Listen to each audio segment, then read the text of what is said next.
What's going on, Jerome's? Once again, it's time for the most accurate power rankings in the known universe. And if you disagree with any single one of the placements of the teams, you are wrong. How does it feel to be wrong? That's right. So we're starting off, as always, at 33.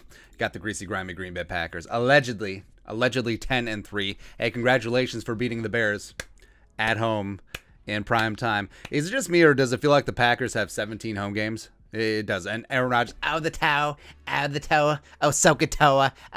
Please, get the hell out of here. Speaking of the Bears, at 32, the Bears at 4-9. They did show a little fight. They did give the Packers a game for half a second. So this Monday night showdown at Chicago, Vikings, Bears, blah, blah, blah. It's not going to be a cakewalk, but also maybe the Bears shot their emotional wad because, you really get up for the Packers game. And will they do that for the Vikings game, or will they be an emotional hangover? Hey, we were so close to beating the greasy, grimy Green Bay Packers. It's possible. Next up, 31. Got the Jaguars at 2-11. My God, just fire everyone already. Urban Meyer should have never been hired. You're going to ruin Trevor Lawrence. You do have a little bit of young talent in Duval, but it was just a mess. You should have fired Urban Meyer after the whole grinding thing. The fact that he doesn't know which of his players are playing, the fact that he didn't give Mike Vrabel a legit handshake, even though Mike Vrabel was on his staff at the Ohio State University, is just pathetic, man. Just start over. Shad Khan, the people of Jacksonville deserve better. 30. Got the Lions at 1-1-1-1-1-1-1. 38-10, just ass whooping at Denver, where, hey, they can't handle success. And, embarrassing of me to make a teaser bet with the Lions, betting the over and giving the Lions 17.5 points because I thought, no. Lions won their Super Bowl last week, man. I hate it. I hate everything. 29. Got the Texans at 2-11, 33-13 loss versus Seattle, and this was not as close as the final score indicated. But Davis Mills, I'm not saying that he's great, but he's interesting. It should not dissuade them from going after a quarterback in the first round, but he is interesting. 28. You got the Jets, 3-10, 30-9 loss against the New Orleans Saints. Zach Wilson, tough first year. Rob Salah, just trying to put things in order with the Jets. They're still a little ways away, but they do have an extra first-round pick from the Jamal Adams trade, and they'll be able to maneuver, get him some protection, get him some more weapons. So, yeah, go ahead. 27. Got the Panthers down 4 spots. 29-21 loss against Atlanta. Hey, apparently Joe Brady was not the problem. Your offense is ass. Cam Newton was benched again. The defense is not holding up like Matt Rule expected it to. And there may be a house cleaning in Carolina. That might be the sneaky, surprising one. Even though Matt Rule has that big-ass contract, maybe he returns to college football. Who knows? 26. Got the Giants at 4-9. 37-21 loss at the Chargers. Scrub the decks.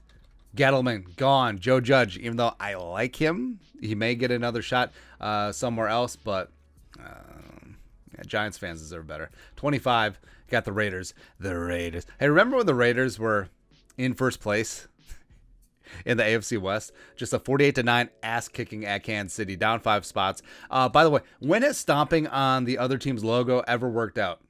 The football gods don't like that, man, because there will be 2 tons of karma just crushing your team every single time. 24. Steelers 6-6-1, losing. 36-28 at Minnesota on Thursday Night Football. The Steelers are the best bad team. They are, but they were bad in the first half. They were very good in the second half after the Vikings let them back in the game, but they couldn't close. 23. Got the Seahawks up 3 spots. 33-13 win at Houston. Russ and Tyler Lockett are not giving up, man. They're hoping that they can win out, finish 9-8, and get some help along the way. Maybe get in the dance. I don't know, but yeah, I think the divorce is coming. I think Pete is going to be gone, maybe retired, maybe he's promoted to the front office, but I don't think he's going to be a head coach of Seattle next year. Why would he want to be, especially after they trade Russell Wilson? 22. Got the Saints at 6-7, up 3 spots. Annoyingly, staying in the playoff chase. Alvin Kamara is back, and he's looking pretty damn good. So that kind of sucks for the Vikings. At least they don't play on Christmas, and at least he won't go out for 17,000 touchdowns again. 21. Got the Falcons up 3 spots. And again, we were rooting for the Panthers since the Vikings have the head-to-head tiebreaker, but the Falcons at 6 and 7. Patchwork team at the moment, but Cordero is a legit offensive weapon. Kyle Pitts is slowly getting into the offense. Matt Ryan is still old. That's it. 20. You got Washington football team. They are a plucky team, even without Chase Young, even with a bunch of injuries. But Taylor Heineke hurt twice, so TBD if he's even going to start next week against Philly. But losing by a touchdown in Dallas, they did come back towards the end, made it a little bit of a game, but not so much. 19. Speaking of Philly.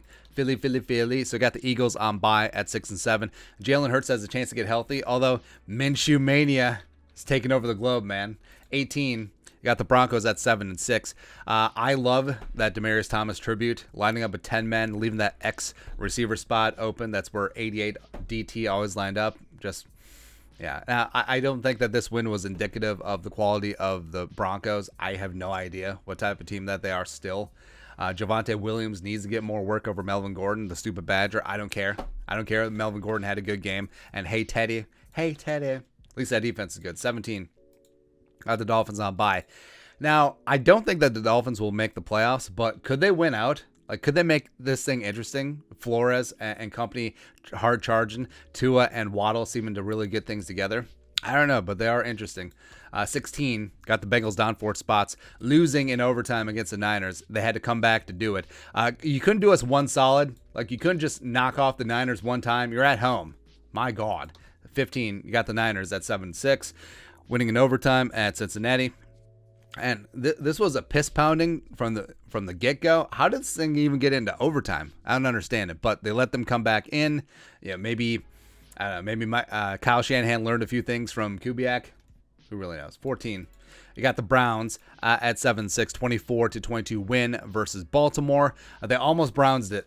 They almost gave this game away against Tyler Huntley and company, but they held on, and I don't know. Like, this vintage of Stefanski's team is not as good as last year's. But what can you do? 13. Got the Colts down 2 spots. They're on bye. They get the Patriots on Saturday. That's going to be a big-time game for Indianapolis. 12. Got the Ravens down 3 spots, losing in Cleveland. Lamar hurt early in the game. And, how convenient. Lamar gets hurt and takes away potentially takes away his best attribute, his running, right before they play the greasy, grimy Green Bay Packers. How convenient. 11. You got the Bills down 1 spot. So they were getting blown out by the Bucs. They came back, forced overtime, and then they lost in a very Demaryius Thomas type walk-off. It was really nice to see. But the Bills still get a pass for only passing. Like, the Bills get just complete scholarship for being a very bad good team or being a very good bad team. I don't know, man. 10, you got the Chargers up 3 spots. 37-21 win versus the Giants at home. That Justin Herbert dime before halftime, that's one of the more insane throws I've ever seen.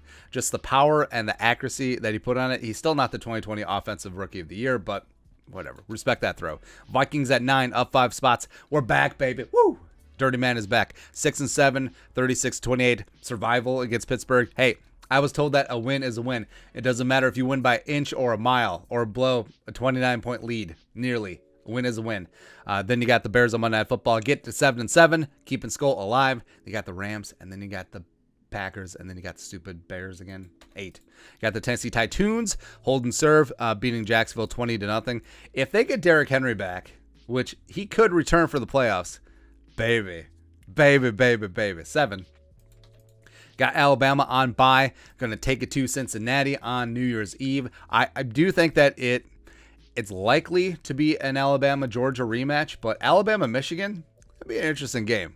Let's see if Harbaugh has actually got the stones. 6. You got the Cowboys down 2 spots, winning 27-20 at Washington. Tough division win. Dak almost gave it away with that atrocious pick 6, but 5. You got the Chiefs. Chiefs are back, baby. The Chiefs are all the way back. Like, this is vintage Kansas City Chiefs. Patrick Mahomes is looking great. I think that he is a dark horse to win MVP, especially after Kyler. He had a good game, but 0 touchdowns, 2 picks, almost had 3 picks. And the Cardinals losing at home Monday Night Football 30-23 against the Rams, where you can't rely just on Kyler. Like, you can't have Superman bail you out every single time. And also, DeAndre Hopkins, there's no Jalen Ramsey, man. Like, how did you have that atrocious of a game? How'd you drop that one inside the 5? I just don't understand it, man. 3, got the Rams up 2 spots, winning at Arizona. Statement win by McVay. A bunch of guys hurt, a bunch of guys on COVID. And I actually respect the way that he's morphing his team. They're a run-first team at times. Stafford is still being less garbagey than he was during their 3-game losing streak. So, go ahead. 2, you got the Patriots on bye, just resting up. Belichick and company. They're going to do it again, aren't they?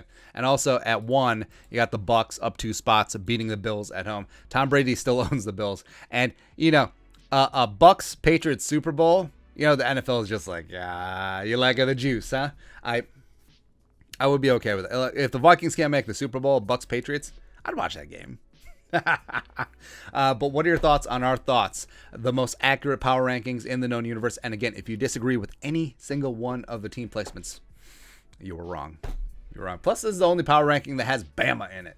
Shoot. Roll Tide. Let us know your thoughts in the comment section below. Subscribe for daily Vikings takes. Want to support the work? Put a little something in the Venmo. But until next time, Skull Production Value.